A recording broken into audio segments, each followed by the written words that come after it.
Bem-vindos! Começa agora um novo episódio do E2. Hoje partimos à descoberta de um dos bairros mais autênticos e carismáticos de Lisboa, a Graça. Situado na freguesia de São Vicente, este bairro destaca-se pela sua vivência comunitária e pela forma como preserva a tradição no coração da cidade. Ao longo deste episódio vamos conhecer diferentes perspectivas sobre a importância cultural, social e histórica do bairro da Graça. Procuramos compreender o que torna este bairro lisboeta tão especial.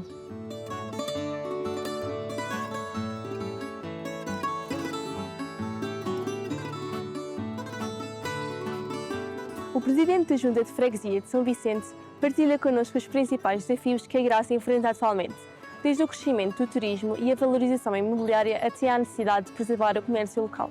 Falamos ainda das estratégias e iniciativas desenvolvidas pela Junta para promover o equilíbrio entre desenvolvimento e tradição. Descrevia São Vicente como uma freguesia muito dinâmica, com um sentido comunitário muito específico, muito nosso. Somos uma freguesia com muitas coletividades, com uma sociedade civil muito vibrante e que tem aqui não sei se vocês conseguem ver aqui atrás, mas estamos perto do Pátio Nacional, portanto temos aqui vários monumentos históricos, miradouros, estamos perto do Rio Tejo e, portanto, eu descreveria São Vicente como uma freguesia deslumbrante. Digo São Vicente, isto é sempre... Eu não quero deixar os outros presidentes de junta tristes e não quero deixar os vizinhos e vizinhas de outras freguesias, mas eu acho que a nossa freguesia realmente é uma freguesia muito bonita, não é? Nós temos, como já pude referir, não só a questão dos miradouros, que nos permite ter uma visão ampla de toda a cidade de Lisboa, como estamos aqui à beira-rio, que nos permite rapidamente poder ter contacto com o rio, andar, passear. Temos jardins muito bonitos, como o jardim do Boto Machado, e temos, sobretudo, as pessoas, que eu acho que isso é que é o mais importante e, portanto, são as pessoas que fazem deste sítio o sítio que é o sítio mais bonito pelas pessoas que nós temos, por temos uma grande diversidade de comunidades, mas que são uma comunidade. Portanto, continuamos a ter este espírito comunitário muito presente, de vizinhança, de bairro, que eu acho que é uma coisa muito característica da nossa freguesia. Eu acho que a nossa identidade histórica, mais do que ser os monumentos históricos, e como eu já pude referir, é este espírito de bairrismo que existe na nossa freguesia. E, portanto, eu acho que uma das coisas, as marchas têm sido durante muito tempo o expoente máximo dessa componente, mas para além dessas nós temos que explorar outras. E quando eu falo de outras, falo do fado. Nós estamos neste momento na Escola de Fado. São Vicente é uma das únicas freguesias em Lisboa com uma escola de fado. Portanto, nós formamos fadistas, temos essa componente também muito próxima e, portanto, a cultura é muito de preservar também isto, preservar não só os nossos monumentos históricos. Temos protocolos com o Panteão Nacional, vamos ter protocolos com outros monumentos históricos da nossa freguesia, mas, sobretudo, o fado, os Santos Populares. Nós temos os Santos Populares, provavelmente já deve ter cá passado no Lar da Graça. Portanto, eu acho que isso é muito importante nós conseguirmos preservar e é assim que nós conseguimos também preservar a nossa cultura. Olha, o que é que eu tenho sentido? Eu não posso deixar de dizer uma coisa que eu acho que é real não só em São Vicente, mas um bocadinho por toda a Lisboa, que é realmente a pressão turística e o que isso depois também teve de consequências de retirar pessoas da freguesia, com os alojamentos locais, com toda esta nova, nem digo gentrificação, porque em muitos casos nem estamos a falar propriamente de gentrificação, mas sobretudo de processos de saída de pessoas dos bairros que são depois substituídas por alojamentos locais. E, portanto, o que eu sinto muito é que, infelizmente, as ruas têm estado mais vazias, não é? Ou seja, isto é um bocado a tristeza. Eu cresci na Travessa do Rosário Santa Clara, eu sou um miúdo das travessas. Em São Vicente nós temos a Graça, que tem as vilas operárias, mas depois também temos São Vicente de Fora, que é muito de travessas. E, portanto, eu sou um miúdo das travessas, cresci nas travessas, e as travessas eram ambientes que, apesar de serem travessas, havia muita gente a jogar futebol, havia muita gente na rua. E tudo isso desapareceu em poucos anos, não é? Eu tenho 33 e, portanto, posso dizer que são relativamente poucos anos, 10, 15 anos no máximo. E, portanto, eu acho que esse é o que mais tem afetado São Vicente, é este desaparecimento do tecido populacional da nossa comunidade. Não quero rapidamente dizer que sou contra o turismo, mas eu acho que nós precisamos claramente de que o turismo seja algo sustentável. O turismo tem trazido, não só em Lisboa, mas em Portugal, muitos trabalhos, muitos postos de trabalho, mas eu acredito que o que acontece atualmente é um turismo completamente desenfreado e que muitas vezes tem afastado as pessoas,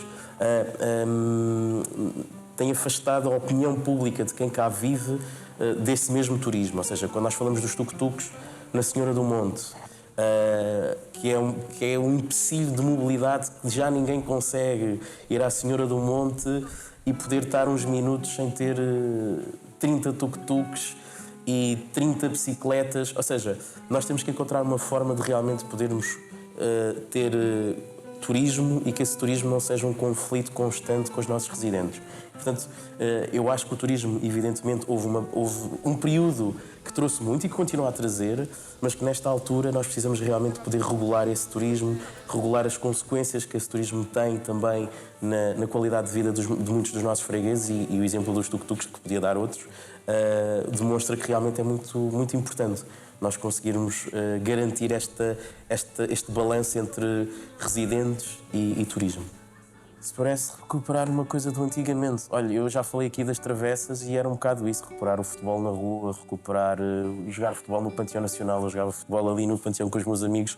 Ou seja, recuperar a vivência das ruas, as ruas serem um espaço público que é dominado pelas pessoas e as pessoas sentem o espaço público como parte integrante da sua vida e como parte integrante do seu dia-a-dia, não é? Eu sinto que hoje em dia já não existe esta coisa de irmos para a rua e estarmos na rua. E isto não era uma coisa apenas das crianças, não era uma coisa comum no bairro, e muitas vezes tínhamos as pessoas à janela, as senhoras à janela a verem-nos. Portanto, havia esta interligação em quem estava na rua, mas quem estava em casa olhando para a rua. Portanto, havia sempre rua, seja dentro de casa, seja fora. Portanto, o espaço público dominava muito a nossa vida e a nossa vivência comunitária. Portanto, eu acho que era isso que eu trazia.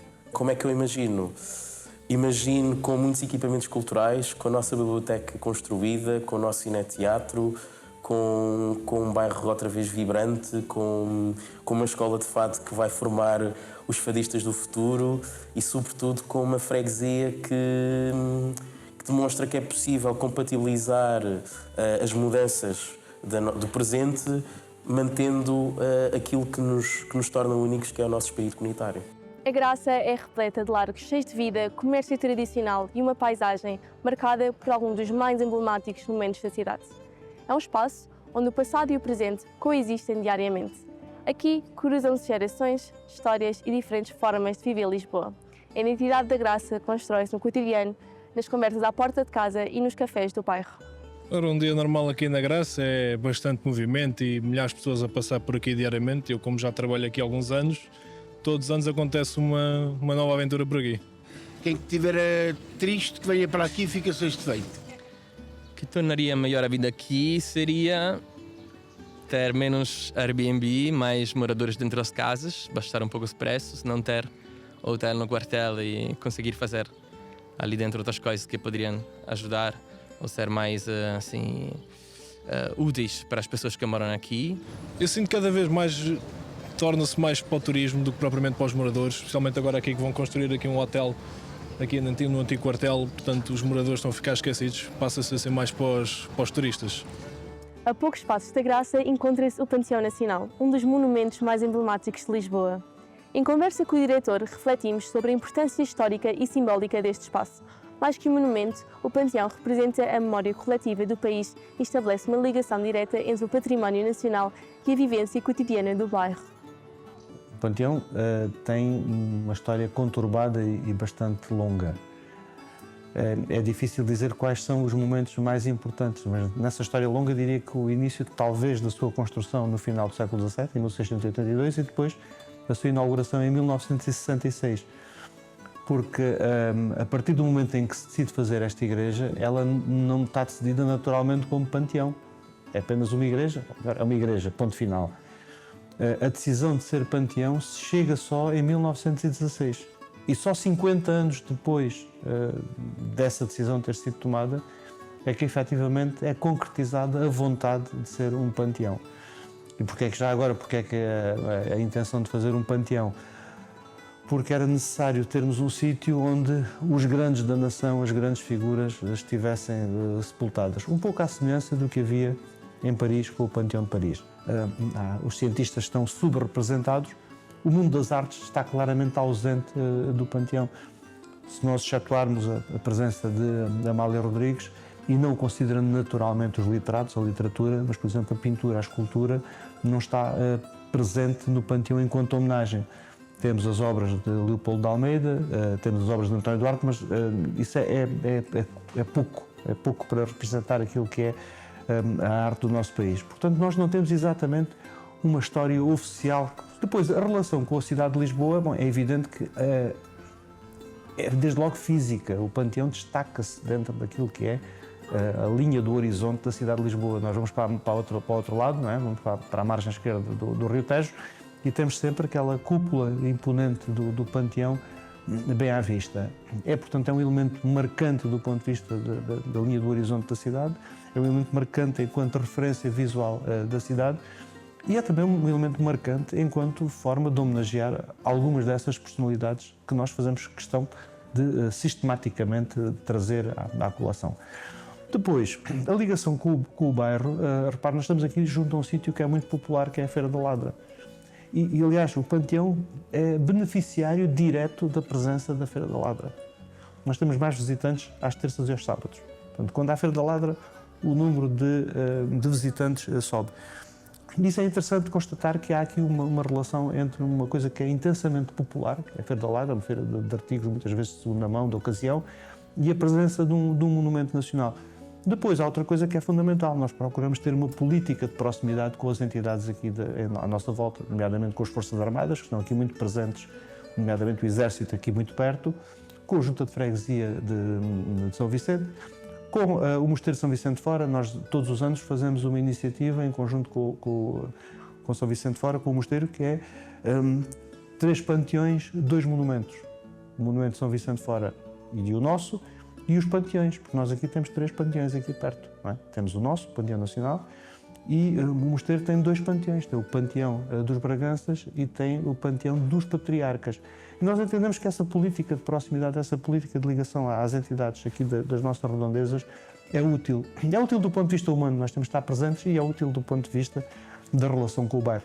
A gentrificação é uma coisa que nos preocupa, a mim preocupa-me enquanto cidadão, porque significa nós perdermos a alma dos sítios. A alma dos sítios é garantida pelas pessoas que sempre aqui viveram, que viram nascer aqui os seus filhos e os netos e os bisnetos, e que dão, no fundo, um pouco de colorido. Uma das coisas que me preocupa é ver aqui na zona de Alfama que há cada vez menos crianças. E nós sentimos, de facto, esse fenómeno da gentrificação. Portanto, aquilo que... O turismo tem, de facto, um aspecto positivo, porque os turistas têm curiosidade em visitar os monumentos, têm curiosidade, quando chegam ali ao terminal de cruzeiros, olham para aquela cúpula e imagino que se perguntem o que é que aquilo será, e muitos vêm visitar, tal como acontece quando nós vamos a outros países. Nós somos chamados, há monumentos que nos chamam a atenção, há pontos para os quais nós somos atraídos e que levam a que o visitante se aproxime. E presumo que é isso seguramente que faz com que muita gente visite o Panteão Nacional. Por outro lado, aquilo que nós procuramos para combater, entre aspas, nós não queremos excluir ninguém, não queremos pôr ninguém fora, mas para combater essa invasão que muitas vezes é excessiva dos turistas, é tentar fazer iniciativas que chamem a atenção para uma realidade que é nossa. Com coisas muito simples e públicas de outros sítios. Uma que fizemos o ano passado e que este ano vamos repetir é o Panteão Popular. O que é o Panteão Popular? É um concerto por uma banda filarmónica de uma das terras dos homenageados. Ou seja, um dos homenageados nasceu em Freixo de Espada à Cinta, no caso de Guerra Junqueira. É convidar a banda filarmónica dessa terra para vir dar aqui um concerto. Isso traz naturalmente as pessoas de fora, as pessoas que vêm de lá, e traz naturalmente as pessoas que lá nasceram ou que têm lá a ascendência e que vivem aqui na zona de Lisboa e que querem vir também saber o que é que na sua terra nesta altura se faz. Portanto, nós temos que procurar formas de naturalmente atrair os turistas e naturalmente ter uma presença forte do turismo, que nos é essencial. Repare, representa cerca de 75% dos nossos ingressos, mas queremos também que o público português seja atraído e se sinta motivado a visitar o Panteão. Dessolenizar, ou seja, aquilo que me parece que muitas vezes os monumentos, em particular com o monumento com a carga simbólica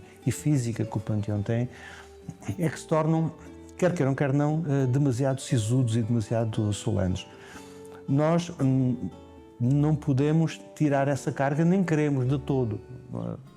mas queremos de alguma forma aproximar o Panteão das pessoas e ter iniciativas como a do Panteão Popular, como a de trazer jovens artistas a fazer aqui exposições, como a de pôr os sonetos em televisores para que as pessoas possam ver e ouvir os sonetos de Camões, como as exposições de artes plásticas.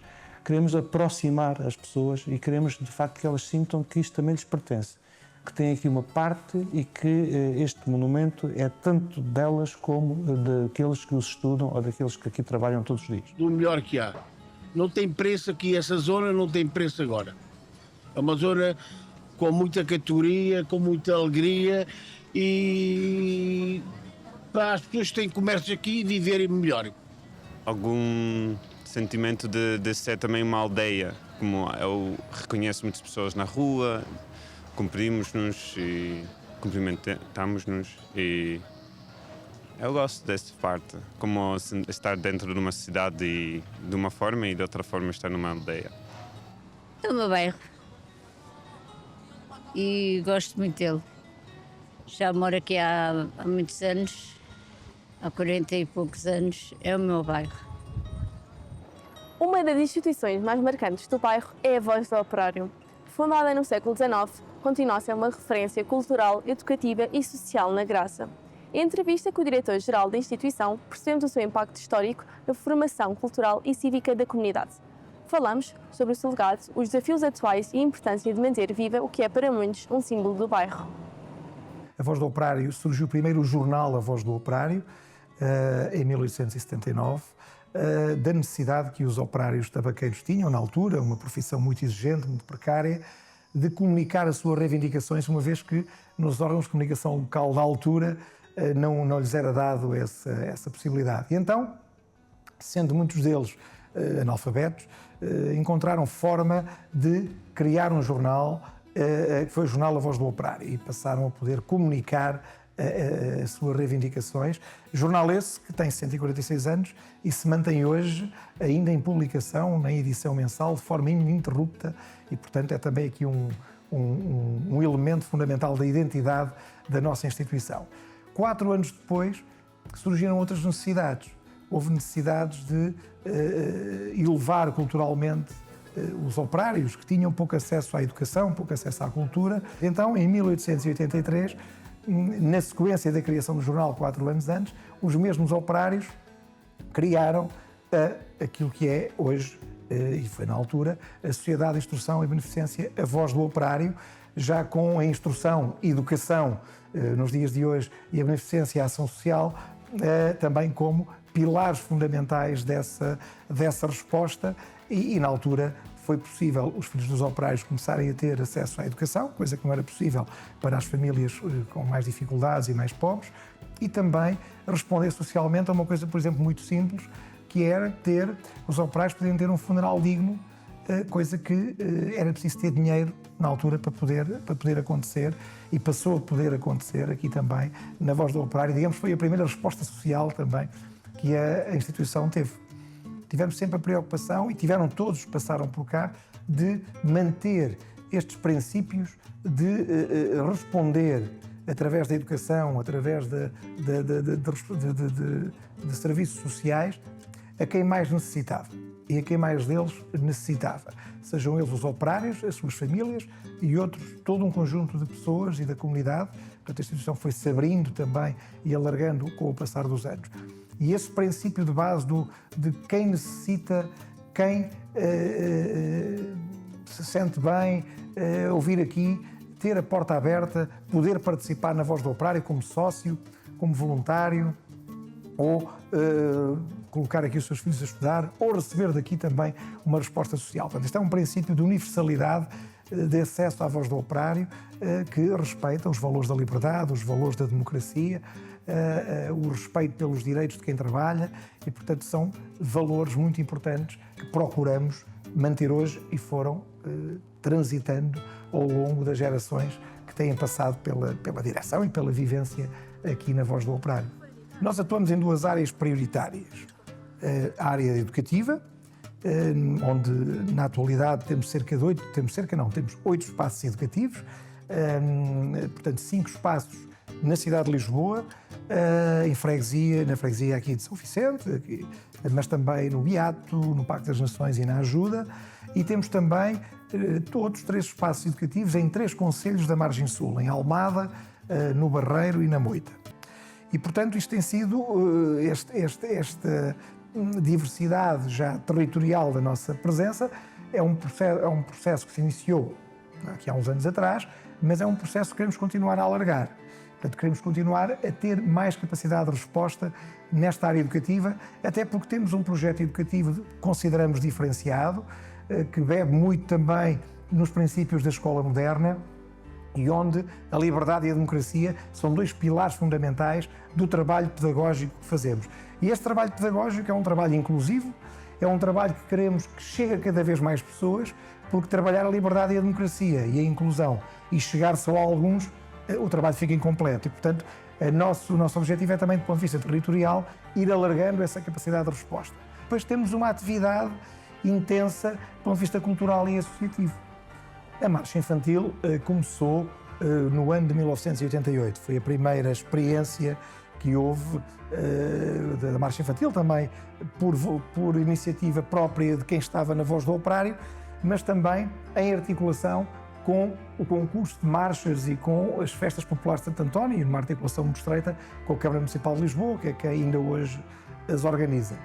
E, portanto, surgiu também da necessidade de termos, nesta vertente mais associativa, mais cultural, podermos aqui articular aquilo que é uma resposta educativa e pedagógica com aquilo que é a celebração de uma festa popular, digamos assim, da cidade de Lisboa, dos bairros da cidade de Lisboa, porque as marchas resultam da vivência de cada bairro que, congregada na coletividade que ali existia, entre muitas outras coisas, surgiram as marchas infantis.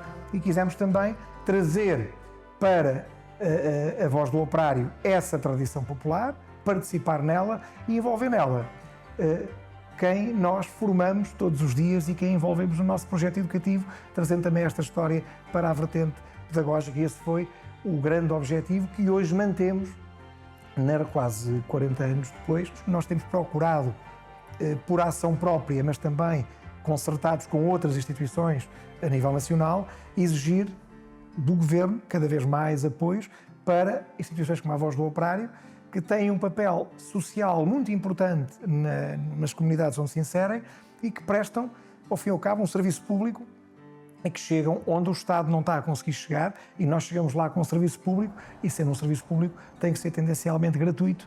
Portanto, queremos que toda a gente possa ter acesso à Voz do Operário, o mais possível, sermos o mais universal possível naquilo que fazemos, para chegar a todos, independentemente da sua condição económica e social, e que ninguém se sinta excluído de poder participar numa atividade, ter os seus filhos aqui a frequentar as nossas respostas educativas, ter acesso às nossas respostas sociais. Não, queremos que todos tenham acesso. E, de facto, é uma exigência muito grande, é um desafio muito grande, mas temos-nos conseguido manter fiéis a esses princípios e vamos continuar a fazer tudo para que esse continue a ser o caminho, por muitos anos, desta grande instituição, deste grande projeto que é a Voz do Operário. Entre instituições históricas, património monumental e histórias de vida, constrói-se na Graça uma identidade que resiste ao tempo e às transformações da cidade. O nosso passeio fica por aqui. Voltamos para a semana. Até lá, acompanhem-nos em nossas redes sociais e revejam os episódios na RTP Play e no YouTube em E2 ESCS. Uma excelente semana e até breve.